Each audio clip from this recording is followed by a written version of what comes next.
65 ans ont passé depuis la fin des combats menés par le maréchal Rommel sur les terres nord-africaines. Dans le désert ou sur la mer, la bataille fait rage entre les forces de l'Axe et les troupes alliées. Rommel, surnommé le renard du désert, est l'un des gradés favoris du Führer. Il remporte nombre de batailles en 1942 et 1943.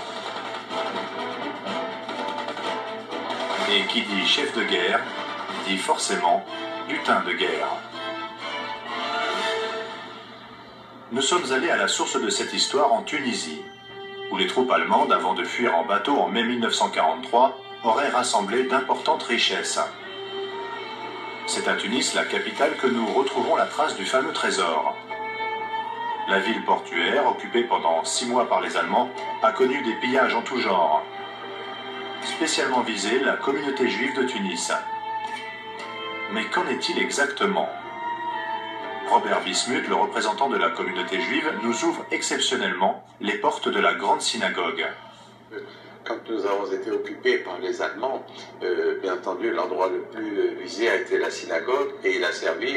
Les Allemands se sont installés ici pour ramasser tout ce qui se spoliait parmi la population. Donc, ils ont réclamé. Je vous ai amené un document qui est ici, que j'ai posé là. Je vais vous dire, ils ont infligé des obligations à tous, soit sur des objets de valeur, des meubles, des appareils de radio, des pianos, etc. Également d'argent. Je vais vous dire, ce papier résume un petit peu tout ça. Les communautés juives se sont vues infliger par les Allemands des amendes collectives à Tunis, 20 millions de francs, ensuite 3 millions, à Sfax 20 millions, à Sousse 25 millions, plus 10 kilos de bijoux, 20 kilos d'or à Djerba, 10 millions à Gabès. Ces amendes ne sont pas le fait de l'Africa Corse, mais des SS.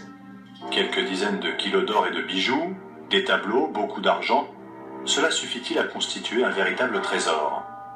En mai 1943, poursuivis et bombardés par les Anglais, les troupes du Reich et la section spéciale de la Gestapo, chargée de centraliser les butins de guerre, embarquent précipitamment en direction de la Sicile et de l'Italie. Avant de quitter la Tunisie, nous avons rendez-vous sur le port de Bizerte avec un célèbre archéologue sous-marin. Abdelkrim Boujma est persuadé que le trésor de Rommel se trouve quelque part sur la côte tunisienne.